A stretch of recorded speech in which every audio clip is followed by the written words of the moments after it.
अगर आपको कोई मुश्किल सा गणित जैसे 932 गुणिले 712 बस 5 सेकंड में करने को कहा जाए तो आपको क्या लगेगा? मुश्किल है ना? पर अगर मैं कहूँ कि ऐसी मुश्किल गणित भी बस कुछ सेकंड्स में करना पॉसिबल है तो क्या आप भरोसा करेंगे? जी हाँ, ये संभव है वैदिक गणित से। वैदिक गणित, आयुर्वेद, योगासन, ब्रह्मांड विज्ञान, इसी तरह प्राचीन भारत की और एक अनमोल देन है वैदिक गणित। जगन्नाथपुरी के गोवर्धन पीठ के शंकराचार्य स्वामी भारती कृष्ण तीर्थ जी ने ये संकल्पना सबसे पहले संसार के सामने रखी।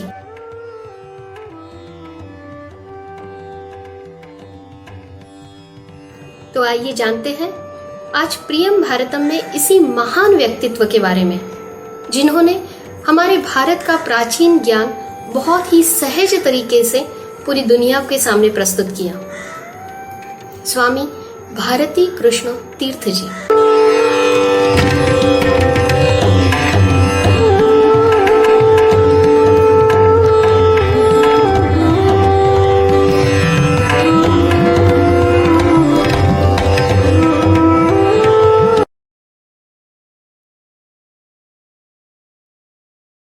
स्वामी जी का बचपन का नाम वेंकटरमण शास्त्री था। मद्रास प्रांत के तिरुन्नवेली तहसील के एक सधन सुशिक्षित परिवार से थे वे। मैट्रिक की परीक्षा में पूरे मद्रास प्रांत में वो पहले नंबर से पास हुए थे। इतना ही नहीं, संस्कृत संस्थान द्वारा ली जाने वाली संस्कृत परीक्षा में भी वे पहले नंबर से उत्तीर्ण हुए थे। उनका संस्कृत का गहरा अध्ययन देखकर संस्कृत संस्थान ने उन्हें सरस्वती ये उपाधि दी थी और महज 15 वर्ष की आयु में वेंकटरमण सरस्वती इस नाम से जाने जाने लगे। अपने उम्र के 21वें साल में वे न्यूयॉर्क के रॉचेस्टर विश्वविद्यालय से एक नहीं दो नहीं, इतिहास, संस्कृत, गणित, भौतिक शास्त्र, तत्वज्ञान ऐसे अलग अलग 6 विषयों में एमए की पदवी प्राप्त कर चुके थे। न्यूयॉर्क से वे स्वतंत्रता के आंदोलन में भाग लेने के लिए अपने देश भारत वापस लौटे। उनके ऊपर नामदार गोपाल कृष्ण गोखले और महर्षि अरविंदो घोष जी का बहुत प्रभाव था। उन्होंने नामदार गोखले जी के राष्ट्रीय आंदोलन में सक्रिय सहभाग लिया। 1908 में नागपुर में राष्ट्रीय महाविद्यालय की स्थापना भी की। उनका मानना था बच्चों को अपनी राष्ट्र भूमि से जुड़ा हुआ ज्ञान, जुड़ी हुई शिक्षा मिलनी चाहिए। उसी से उनमें राष्ट्र प्रेम जागृत होगा और एक सुदृढ़ राष्ट्र निर्माण होगा।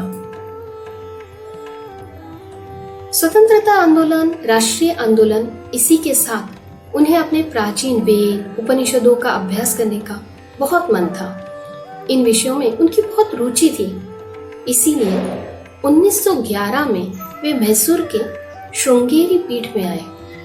वहां उन्होंने 1911 से लेकर 1919 तक 8 वर्ष अपने वेदों का, उपनिषदों का, प्राचीन साहित्य का गहन अध्ययन किया, कठोर साधना भी की।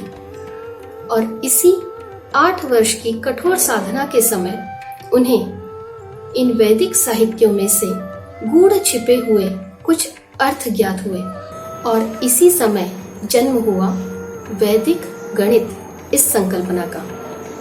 ये गणितीय अर्थ खोजने के लिए उन्होंने वंडर्स ऑफ वैदिक मैथमेटिक्स इस नाम का 5000 पन्नों का बड़ा ग्रंथ लिखा। इसी के साथ 16 खंड लिखे। गुणाकार, भागाकार, वर्गमूल, ऐसी कोई भी गणितीय प्रक्रिया बहुत सहज तरीके से कैसे सुलझा जा सकती है, ये बताने वाले ये खंड थे। इसी में उन्होंने 16 सूत्र और 13 उपसूत्र बनाए।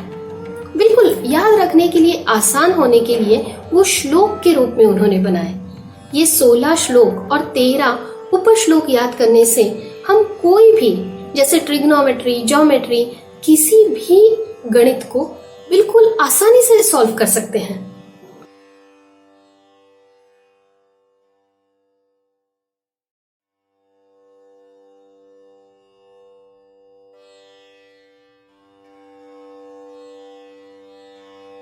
4 जुलाई 1919 में वेंकटरमण शास्त्री ने संन्यास लिया और वेंकटरमण शास्त्री स्वामी भारती कृष्ण तीर्थ जी महाराज इस नाम से पहचाने जाने लगे। उसके बाद गोवर्धन पीठ के वे शंकराचार्य बने 1925 में और वहां वे 35 वर्ष तक शंकराचार्य थे।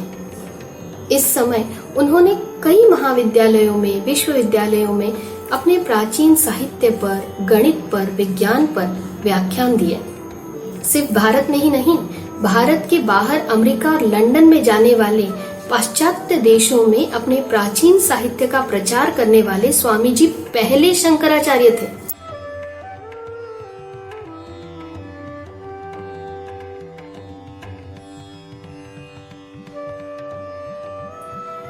स्वामी जी का निस्पृह, निस्वार्थ और शालीन स्वभाव, उनकी प्रखर बुद्धिमत्ता, उनकी स्मरण शक्ति, इन सब की कई रोचक कथाएं, कई घटनाएं बताई जाती हैं। एक बार स्वामी जी को गोमती नदी के पास डाकोर के यहाँ चातुर्मास की साधना करनी थी, पर उनके पास उतने पैसे नहीं थे। पर खुद के ऊपर खर्च करने के लिए दान लिया जाए, ये उन्हें उचित नहीं लग रहा था।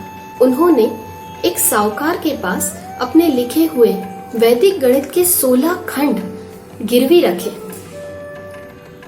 1958 में स्वामी जी को अमेरिका में वैदिक गणित के ऊपर व्याख्यान देने के लिए निमंत्रण आया। तब उनके शिष्यों को लगा वे 16 ग्रंथ उनका भी प्रकाशन किया जाए। वे साहूकार से वे 16 ग्रंथ लेने के लिए गए, पर तब उन्हें पता चला उस साहूकार की मृत्यु हो गई है और उसके बेटे ने कुछ पैसों के लिए वे सारे ग्रंथ किसी विदेशी आदमी को बेच दिए हैं। कहा जाता है जब स्वामी जी को उनके वे अनमोल ग्रंथ गुम हो जाने के बारे में बताया गया, स्वामी जी ने बड़ी शांति से अपना दिनक्रम चालू किया और फिर से अपनी साधना में लग गए। स्वामी जी अमेरिका आए। वहां पे व्याख्यान देते समय उन्होंने अपने वैदिक गणित के वे सारे ग्रंथ फिर से लिखना चालू किया। जब उन्होंने पहली बार अपने ये ग्रंथ लिखे थे, तब स्वामी जी सिर्फ 26 या 27 वर्ष की उम्र के थे और जब उन्होंने उनका पुनर्लेखन किया तब वे 74 वर्ष की आयु के थे। दुर्भाग्यवश अमेरिका में स्वामी जी की तबीयत खराब हो गई। अमेरिका के बड़े बड़े डॉक्टर्स उनका इलाज करना चाहते थे, पर स्वामी जी का मानना था एक सन्यासी को मृत्यु का डर नहीं होना चाहिए। उन्होंने अपनी मातृभूमि भारत आना पसंद किया। भारत में मुंबई में 2 फरवरी 1960 में उनकी जीवन यात्रा का अंत हुआ। आज स्वामी जी का बहुत लेखन हमें उपलब्ध नहीं है। उनके वे हस्तलिखित वहीं अमेरिका रह गए थे। बहुत प्रयास के बाद एक ग्रंथ प्रकाशित हो पाया है, पर फिर भी जितना लेखन, जितने विचार हमारे लिए उपलब्ध हैं, वो भी अमूल्य हैं। भारत भूमि के इस अनूठे देशभक्त, महान गणितज्ञ, वेदों के अभ्यासक और विचारवंत को प्रियम भारतम की ओर से सादर प्रणाम। धन्यवाद।